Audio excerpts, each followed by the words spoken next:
जय श्री श्याम दोस्तों। राजस्थान के एक छोटे से गांव में रहती थी एक अनाथ लड़की सीमा। उसकी उम्र 15 साल थी।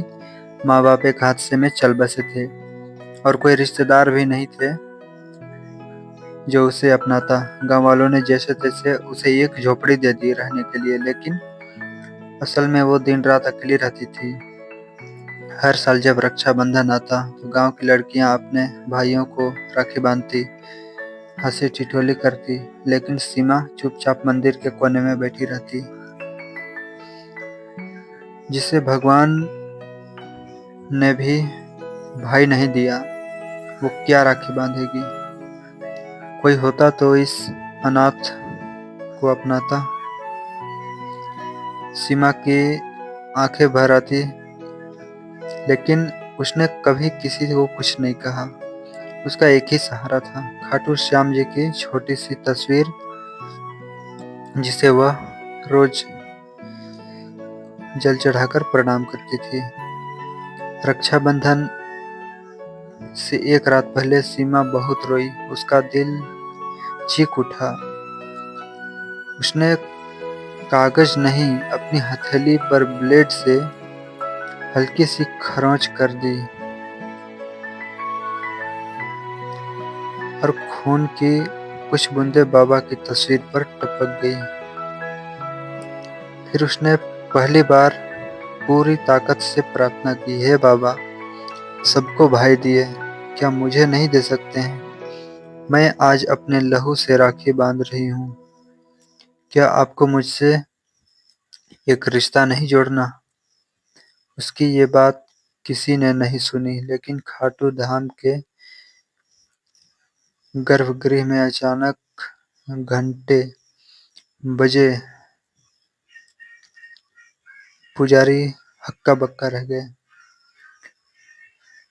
मंदिर में न कोई था, न पूजा चल रही थी, लेकिन श्याम बाबा की मूर्ति से चंदन की बूंदें गिर रही थी। सुबह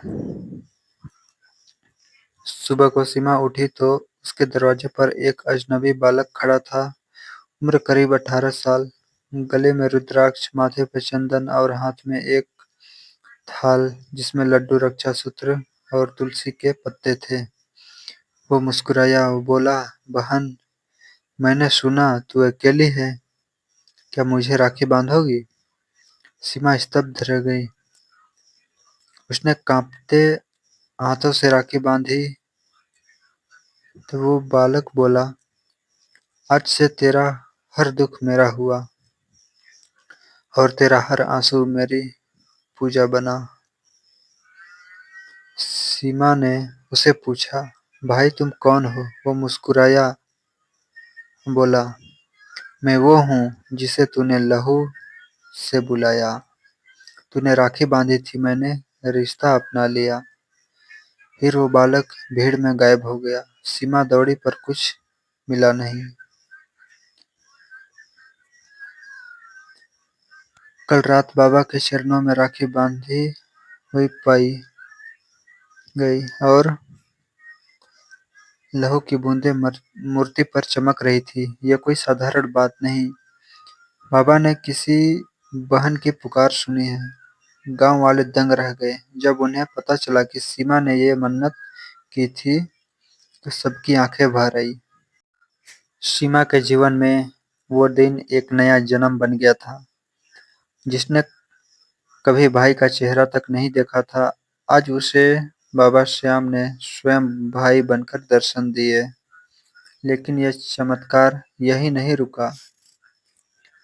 जिस गांव में उसे अनाथ, अभागी कहकर दुत्कारा जाता था, अब वही लोग उसके पास आकर चरण छूते हैं।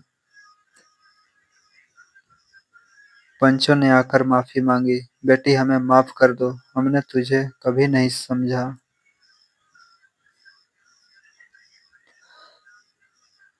सीमा ने सिर्फ मुस्कुराकर कहा, मैंने तो कभी गिला नहीं रखा, क्योंकि मेरे श्याम सब देख रहे थे।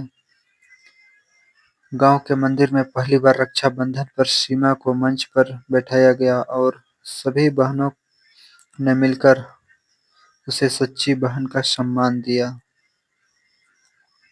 सीमा ने उसी दिन प्रण लिया, अब मेरी राखी सिर्फ बाबा को जाएगी और हर साल उनकी सेवा करूंगी। वह खाटू धाम गई और वहां पर सेविका बन गई। दिन रात मंदिर की साफ सफाई, भजन और बहनों को भक्ति सिखाने में उसका जीवन बीतने लगा।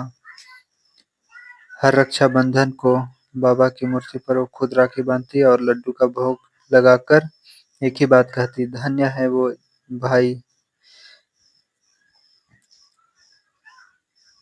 और